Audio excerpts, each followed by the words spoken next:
Alright, welcome to Season 2 of the FPU Pokémon Draft League.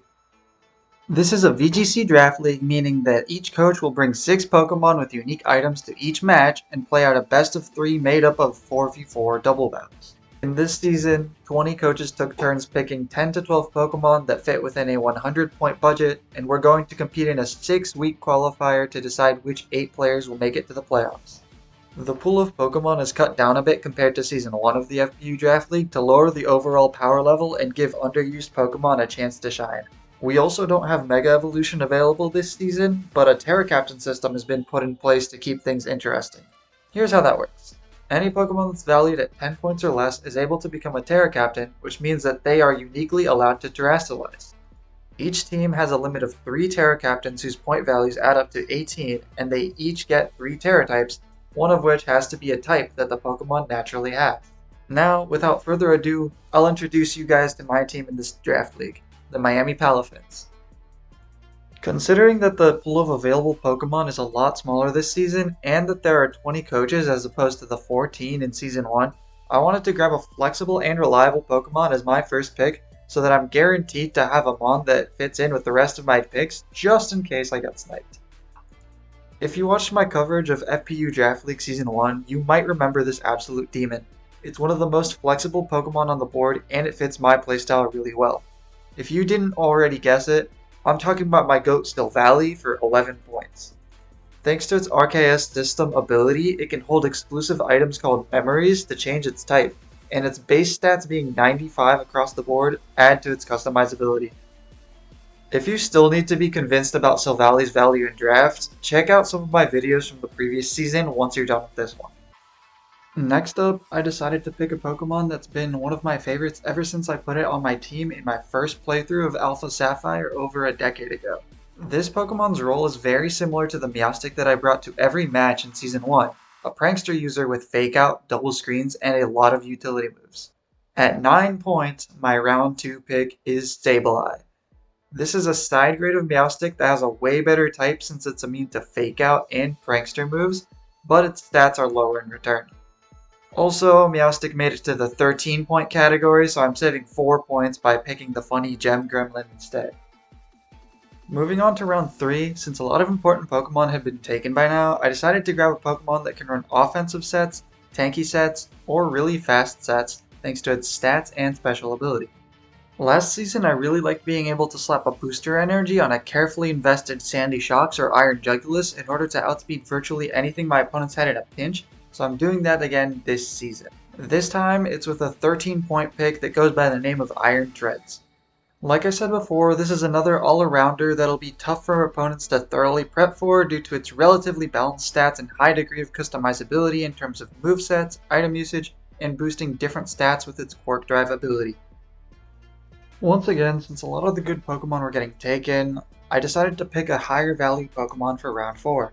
The highest point value on the board may be 20 points, but because I like drafting teams full of Mons that are closer to the middle of the board, a 14-point pick is considered expensive to me, and it just so happens to be the most expensive pick on my draft. This is a really neat mythical Pokemon that is kinda ironic to have on the same team as Sableye, which didn't occur to me until I started recording this segment. That Pokemon, of course, is Diancie, my strong rock type for Season 2 now that Ogerpon Cornerstone isn't legal. Diancie has the Clear Body ability, which doesn't let other Pokemon lower its stats with things like Intimidate, Snarl, Leer, Parting Shot, etc. It's also very naturally bulky and can be run with physical, special, mixed, or supportive sets, so I can get very creative with it. I already have a couple of interesting strats planned for it, so keep an eye out for that.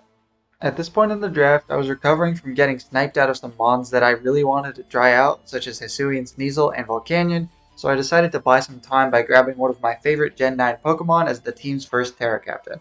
Say hello to Tatsugiri, a 7-point pick that may look small and adorable, but actually packs quite the punch. Do note that the Commander ability is banned, so even if I did get Dondozo, I wouldn't be able to use the infamous Dozogiri strategy. If you remember what I said in the intro, Tera Captains get to have 3 Tera types, one of which has to be a type that the Pokemon naturally has. As such, I picked Water, Steel, and Ground as Tatsugiri's Tera types since they all have offensive and defensive benefits for it. I am so sorry to one-tap Hero for sniping Tatsugiri, but I'm literally in a group chat called Tatsugiri Fan Club, and I wasn't going to pass up an opportunity to use it even if I don't have access to its new Mega Evolution. To somewhat replace the Hisuian Sneasel and Volcanion that got sniped from me, I decided to pick up a fire fighting type that I was considering picking up last season due to its ability. Last time I picked up Hitmontop as my Intimidate Mon, but this time I'm going with Paldean Tauros Blaze Breed for 13 points. On top of having Intimidate, this form of Tauros sits at 100 base speed and can break screens with the move Raging Bull, which I can see being very valuable in certain matchups.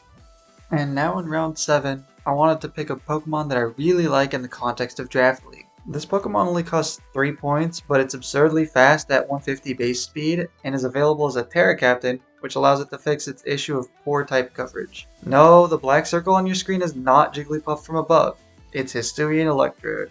For its Tera types, I picked Electric and Ice for offensive purposes, and Ghost for both good neutral coverage and a fake out immunity. I really look forward to using Hisuian Electrode because it's one of the sleeper picks that inspired me to get into draft after not having seen anything about it in years. Alright, time for round 8 and the last Pokemon that was in my initial plan for this draft. You might have noticed that my 2 Tera Captains only add up to 10 points, so I can grab one of the better Tera Captains with those last 8 points in the Tera budget. When planning for this league, I noticed an 8-point pick that serves as my more defensive Tera Captain now that I secured a hard-hitting one in Tatsugiri and a fast one in Hisuian Electrode. Here to close out my Tera Captain trio is Gliscor, equipped with the Flying, Water, and Dark Tera type. This is where I'd like to point out that just like last season, I've been grabbing several mons that don't need to worry about the item clause because they can use items no one else would want. So far that's Silvally with the Memories, Iron Treads with the Booster Energy, and now Gliscor with the Toxic Orb for its Toxic Heal ability. It just so happens that the next Pokemon also has an item that it usually won't need to share, so let's move on to that one.